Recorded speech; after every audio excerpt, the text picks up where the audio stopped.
ಕರುನಾಡಿಗೆ IMD big ಎಚ್ಚರಿಕೆ. ಈ ವರ್ಷ ರಾಜ್ಯದಲ್ಲಿ ದಾಖಲೆ ಬಿಸಿಲು, ಮಳೆ, ಚಳಿ ಆಯಿತು, ಇನ್ನು ಬಿಸಿಲಿನ ಸರದಿ. ವಿಜಯ ಕರ್ನಾಟಕ ವೆಬ್ ವೀಕ್ಷಕರಿಗೆ ನಮಸ್ಕಾರ. ನಾನು ಶಿವಮೂರ್ತಿ ಸರ್ಬಾ. ಎಸ್ ವೀಕ್ಷಕರು, ಪ್ರಕೃತಿಯ ಆಟ ಈ ಬಾರಿ ನಿಜಕ್ಕೂ ವಿಚಿತ್ರವಾಗಿದೆ. ಕಳೆದ ವರ್ಷ ಸುರಿದ ಅಬ್ಬರದ ಮಳೆ ರಾಜ್ಯದಲ್ಲಿ ಅಲ್ಲೋಲ ಕಲ್ಲವನ್ನ ಎಬ್ಬಿಸಿದೆ. ಗುಡ್ಡ ಕುಸಿತ, ಜಮೀನುಗಳು ಜಲಾವೃತ, ಹೀಗೆ ಅನಾಹುತಗಳ ಸರಮಾಲೆಯೇ ಸೃಷ್ಟಿಯಾಗಿದೆ. ಆ ನಂತರ ಎಂಟ್ರಿ ಕೊಟ್ಟ ಚಳಿಗಾಲ ರಾಜ್ಯದ ಜನರನ್ನ ಹೈರಾಣಾಗಿಸಿದೆ. ಜನವರಿ ಮುಗಿಯುತ್ತಾ ಬಂದರೂ ಕೂಡ ಇನ್ನೂ ಥಂಡಿ ಕಡಿಮೆಯಾಗಿಲ್ಲ. ಮಲೆನಾಡು, ಉತ್ತರ ಕರ್ನಾಟಕ ಎನ್ನದೇ ಇಡೀ ರಾಜ್ಯ ಗಡಗಡ ನಡುಗುವಂತಹ ದಾಖಲೆ ಮಟ್ಟದ ಚಳಿಯನ್ನ ಅನುಭವಿಸಿತು. ಆದರೆ ಈಗ ರಾಜ್ಯದ ಜನತೆಗೆ ಮತ್ತೊಂದು ಶಾಕಿಂಗ್ ಸುದ್ದಿ ಕಾಯ್ತಾ ಇದೆ. ಮಳೆ ಮತ್ತು ಚಳಿಯ ಅಬ್ಬರದ ಬೆನ್ನಲ್ಲೇ ಈ ವರ್ಷ ಕರ್ನಾಟಕದಲ್ಲಿ ಸೂರ್ಯನ ಅಟ್ಟಹಾಸ ಎಂದಿಗಿಂತಲೂ ಜೋರಾಗಿರುತ್ತೆ.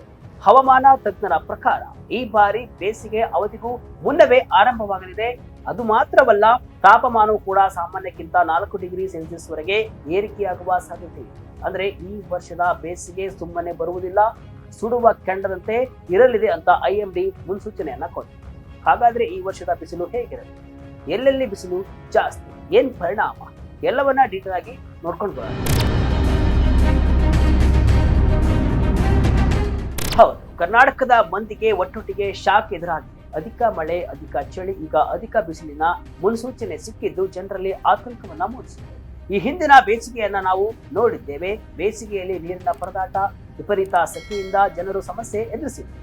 ಈ ವರ್ಷವೂ ಕೂಡ ಅದೇ ಪರಿಸ್ಥಿತಿ ನಿರ್ಮಾಣ ಆಗುತ್ತಾ ಎಂಬ ಭಯ ಈಗ ಶುರುವಾಗಿದೆ. ಸಾಮಾನ್ಯವಾಗಿ ಕರ್ನಾಟಕದಲ್ಲಿ ಬೇಸಿಗೆಯ ಆರ್ಭಟ ಮಾರ್ಚ್ ತಿಂಗಳಿಂದ ಶುರುವಾಗಿ ಮೇ ತಿಂಗಳವರೆಗೆ ಇರುತ್ತೆ. ಆದರೆ ಈ ಬಾರಿ ಹವಾಮಾನದ ಚಕ್ರ ಬದಲಾದಂತೆ ಕಾಣಿಸ್ತಾ ಇದೆ. ಫೆಬ್ರವರಿ 15ರಿಂದಲೇ ರಾಜ್ಯದಲ್ಲಿ ತಾಪಮಾನ ಏರಿಕೆಯಾಗಲು ಪ್ರಾರಂಭವಾಗಲಿದೆ ಅಂತ ತಜ್ಞರು ಎಚ್ಚರಿಕೆಯನ್ನ ಕೊಟ್ಟಿದ್ದಾರೆ. ಅಂದ್ರೆ ಫೆಬ್ರವರಿ ಅಂತ್ಯದ ವೇಳೆಗೆ ನೀವು ಮಾರ್ಚ್ ತಿಂಗಳ ಬಿಸಿಲನ್ನ ಅನುಭವಿಸಬೇಕಾಗುತ್ತೆ. ಈ ವರ್ಷ ಜನವರಿ ಮತ್ತು ಫೆಬ್ರವರಿಯಲ್ಲಿ ಮಳೆ ತೀರಾ ಕಡಿಮೆ ಇರಲಿದೆ. ಮಾರ್ಚ್ ನಲ್ಲಿ ಕೇವಲ 8 ಮಿಲಿಮೀಟರ್ ಮತ್ತು ಏಪ್ರಿಲ್ನಲ್ಲಿ ಸುಮಾರು 36 ಮಿಲಿಮೀಟರ್ ರಷ್ಟು ಮಾತ್ರ ಸಾಧಾರಣ ಮಳೆಯಾಗುವ ನಿರೀಕ್ಷೆ ಇದೆ ಅಂತ ಹೇಳಿದ್ದಾರೆ. ಈ ಮಳೆ ಕೊರತೆ ಮತ್ತು ಮೋಡಗಳು ಇಲ್ಲದ ಆಕಾಶ, ಸೂರ್ಯನ ಕಿರಣಗಳು ನೇರವಾಗಿ ಭೂಮಿಗೆ ತಾಕುವಂತೆ ಮಾಡುತ್ತೆ. ಇದರಿಂದಾಗಿ ತಾಪಮಾನವು ಅತಿ ಬೇಗನೆ ಏರಿಕೆಯಾಗಲಿದೆ.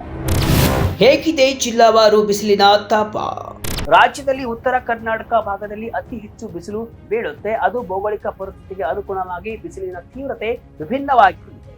ಸದ್ಯ ಹವಾಮಾನ ಇಲಾಖೆಯ ವರದಿಯ ಪ್ರಕಾರ ರಾಯಚೂರು, ಬಳ್ಳಾರಿ, ಯಾದಗಿರಿ ಮತ್ತು ಕಲಬುರಗಿ ಈ ಜಿಲ್ಲೆಗಳಲ್ಲಿ ಪರಿಸ್ಥಿತಿ ಗಂಭೀರವಾಗಿರಲಿದೆ ಅಂತ ಹೇಳಲಾಗಿದೆ. ಇಲ್ಲಿ ತಾಪಮಾನವು ಸಾಮಾನ್ಯಕ್ಕಿಂತ 2 ರಿಂದ 4 ಡಿಗ್ರಿ ಸೆಲ್ಸಿಯಸ್ ವರೆಗೆ ಹೆಚ್ಚಾಗಬಹುದು. ಈ ಭಾಗದಲ್ಲಿ 40 ರಿಂದ 43 ಡಿಗ್ರಿ ತಲುಪುವುದು ಮಾಮೂಲಿ. ಆದ್ರೆ ಈ ಬಾರಿ ಇದು ಇನ್ನೂ ಹೆಚ್ಚಾಗುವ ಆತಂಕವಿದೆ. ಇನ್ನು ದಕ್ಷಿಣ ಕನ್ನಡ ಮತ್ತು ಉತ್ತರ ಕನ್ನಡ ಜಿಲ್ಲೆಗಳಲ್ಲಿ ತಾಪಮಾನದ ಜೊತೆಗೆ ಹ್ಯುಮಿಡಿಟಿ ಅಥವಾ ಆರ್ದ್ರತೆ ಹೆಚ್ಚಿರಲಿದೆ. ಇದರಿಂದಾಗಿ ಜನರಿಗೆ ಅತಿಯಾದ ಬೆವರಿಕೆ ಮತ್ತು ಸುಸ್ತು ಕಾಡಲಿದೆ. ಇನ್ನು ಸಿಲಿಕಾನ್ ಸಿಟಿ ಬೆಂಗಳೂರು ಸೇರಿದಂತೆ ದಕ್ಷಿಣ ಒಳನಾಡಿನ ಜಿಲ್ಲೆಗಳಲ್ಲಿ ತಾಪಮಾನವು ಸಾಮಾನ್ಯಕ್ಕಿಂತ 1 ಡಿಗ್ರಿ ಸೆಲ್ಸಿಯಸ್ ಹೆಚ್ಚಾಗಲಿದೆ. ಇದು ಮೇಲ್ನೋಟಕ್ಕೆ ಕಡಿಮೆ ಅನಿಸಿದರೂ ಕೂಡ ನಗರದ ಕಾಂಕ್ರೀಟ್ ಕಾಡುಗಳಲ್ಲಿ ಇದು ಅತಿ ಹೆಚ್ಚು ಉಷ್ಣತೆಯನ್ನ ಸೃಷ್ಟಿ ಮಾಡಲಿದೆ.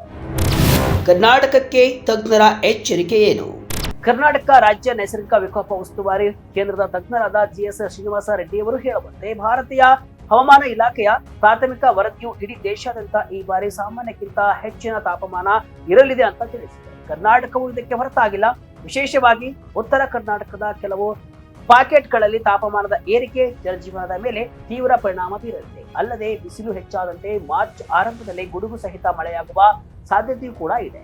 ಇದು ಹಠಾತ್ ಹವಾಮಾನ ಬದಲಾವಣೆಗೆ ಕಾರಣವಾಗಿ ಆರೋಗ್ಯದ ಮೇಲೆ ಗಂಭೀರ ಪರಿಣಾಮ ಬೀರಬಹುದು ಅಂತ ತಜ್ಞರು ಎಚ್ಚರಿಕೆಯನ್ನು ಕೊಟ್ಟಿದ್ದಾರೆ. ಈ ವರ್ಷ ನೀರಿನ ಕೊರತೆ ಎದುರಾಗುತ್ತಾ? ಈ ವರ್ಷದ ವಿಶೇಷವೇನೆಂದ್ರೆ ಹವಾಮಾನದ ವೈಪರೀತ್ಯ. 2025ರಲ್ಲೂ ಬಿಸಿಲು ಹೆಚ್ಚಾಗಿತ್ತು. ಆನಂತರ ಮುಂಗಾರು ರಾಜ್ಯಕ್ಕೆ ವರದಾನವಾಗಿ ಬಂದಿತ್ತು. ಕೆರೆ ಕುಂಟೆಗಳು ತುಂಬಿದ್ವು. ಅಣೆಕಟ್ಟುಗಳಲ್ಲಿ ನೀರಿನ ಮಟ್ಟ ಆಶಾದಾಯಕವಾಗಿದೆ. ಇಷ್ಟೆಲ್ಲ ಮಳೆಯಾಗಿ ದಾಖಲೆ ಮಟ್ಟದ ಚಳಿಯ ನಂತರ ಈಗ ಬಿಸಿಲು ಸುಡಲು ರೆಡಿ ಆಗಿದೆ. ಒಂದು ಸಮಾಧಾನಕರ ವಿಷಯವೇನೆಂದ್ರೆ ಕಳೆದ ವರ್ಷದಂತೆ ಈ ಬಾರಿ ಕುಡಿಯುವ ನೀರಿಗೆ ತೀವ್ರ ಹಾಹಾಕಾರ ಉಂಟಾಗುವ ಸಾಧ್ಯತೆ ತೀರಾ ಕಡಿಮೆ. ರಾಜ್ಯದ ಅಣೆಕಟ್ಟೆಗಳು ಭರ್ತಿಯಾಗಿರುವುದರಿಂದ ಕೃಷಿ ಚಟುವಟಿಕೆಗಳಿಗೆ ಕಾಲುವೆಗಳ ಮೂಲಕ ನೀರು ಹರಿಸಲು ಅನುಕೂಲವಾಗಲಿದೆ. ಆದರೆ ಅಂತರ್ಜಲ ಅತಿಯಾಗಿ ಬಳಕೆಯಾಗಿರುವ ಕೆಲವು ಹೋಬಳಿ ಮತ್ತು ಪಂಚಾಯತ್ಗಳಲ್ಲಿ ನೀರಿನ ಸಮಸ್ಯೆ ತಲೆದೂರುವ ಸಾಧ್ಯತೆಯನ್ನ ತಳ್ಳಿ ಹಾಕುವಂತಿಲ್ಲ. ಆರೋಗ್ಯದ ಮೇಲೆ ಇರಲಿ ಎಚ್ಚರ. ಹವಾಮಾನ ಇಲಾಖೆ ಈಗಾಗಲೇ ಹೀಟ್ ವೇವ್ ಅಥವಾ ಉಷ್ಣ ಗಾಳಿಯ ಎಚ್ಚರಿಕೆಯನ್ನ ನೀಡುವ ಸಾಧ್ಯತೆ ಇದೆ. ತಾಪಮಾನ 40 ಡಿಗ್ರಿ ದಾಟಿದಾಗ ಹಿರಿಯ ನಾಗರಿಕರು, ಮಕ್ಕಳು ಮತ್ತು ಗರ್ಭಿಣಿಯರು ವಿಶೇಷ ಕಾಳಜಿಯನ್ನ ವಹಿಸಬೇಕು. ಮಧ್ಯಾಹ್ನ 12ರಿಂದ 4 ಗಂಟೆಯವರೆಗೆ ಅನಗತ್ಯವಾಗಿ ಹೊರಬರುವುದನ್ನ ತಪ್ಪಿಸಬೇಕು. ಹೆಚ್ಚು ನೀರು ಮತ್ತು ನೈಸರ್ಗಿಕ ಪಾನೀಯಗಳನ್ನ ಸೇವಿಸಬೇಕು. ರೈತರು ಮತ್ತು ಶ್ರಮಿಕ ವರ್ಗದವರು ಬೆಳಗಿನ ಅವಧಿಯಲ್ಲೇ ಕೆಲಸ ಮುಗಿಸಿಕೊಳ್ಳುವುದು ಉತ್ತಮ ಅಂತ ಸಲಹೆಯನ್ನು ಕೊಟ್ಟಿದ್ದಾರೆ. ಒಟ್ಟಾರೆಯಾಗಿ ಹೇಳುವುದಾದ್ರೆ ಈ ಬಾರಿ ರಾಜ್ಯಕ್ಕೆ ಬಿಸಿಲ ಆಘಾತ ಕಟ್ಟಿಟ್ಟಬಹುದು. ಅಬ್ಬರದ ಮಳೆ ಮತ್ತು ನಡುಗಿಸುವ ಚಳಿಯ ನಂತರ ಈಗ ಕೆಟ್ಟದಂತಹ ಬಿಸಿಲು ರಾಜ್ಯವನ್ನ ಸುಡಲು ಸಜ್ಜಾಗಿದೆ. ಫೆಬ್ರವರಿ ಮಧ್ಯಭಾಗದಿಂದಲೇ ಸೂರ್ಯನ ಅಟ್ಟಹಾಸ ಶುರುವಾಗಲಿದ್ದು, ಸಾಮಾನ್ಯಕ್ಕಿಂತ 4 ಡಿಗ್ರಿ ಸೆಲ್ಸಿಯಸ್ ವರೆಗೆ ತಾಪಮಾನ ಏರಿಕೆಯಾಗುವ ಮುನ್ಸೂಚನೆ ಆತಂಕಕಾರಿಯಾಗಿದೆ. ಉತ್ತರ ಕರ್ನಾಟಕದ ಜನರಿಗಂತೂ ಈ ಬೇಸಿಗೆ ಅಗ್ನಿ ಪರೀಕ್ಷೆಯಾಗಲಿದೆ. ಆರೋಗ್ಯದ ಕಡೆ ಹೆಚ್ಚಿನ ಗಮನವನ್ನ ನೀಡಿ ಎಚ್ಚರಿಕೆಯಿಂದ ಇರಬೇಕಾದ ಅನಿವಾರ್ಯತೆ ಇದೆ. ಇದಿಷ್ಟು ಇವತ್ತಿನ ವಿಶೇಷ. ಇದೇ ರೀತಿ ಹಲವು ವಿಶ್ಲೇಷಣೆ ಮಾಹಿತಿ ಅಷ್ಟೇ ಅಲ್ಲ, ಮನೋರಂಜನೆಯ ವಿಡಿಯೋಗಳಿಗಾಗಿ ವಿಜಯ ಕರ್ನಾಟಕ ವೆಬ್ಸೈಟ್, ಫೇಸ್ಬುಕ್ ಹಾಗೂ ಯೂಟ್ಯೂಬ್ ಪೇಜ್ ಅನ್ನು ಫಾಲೋ ಮಾಡಿ. ಧನ್ಯವಾದ.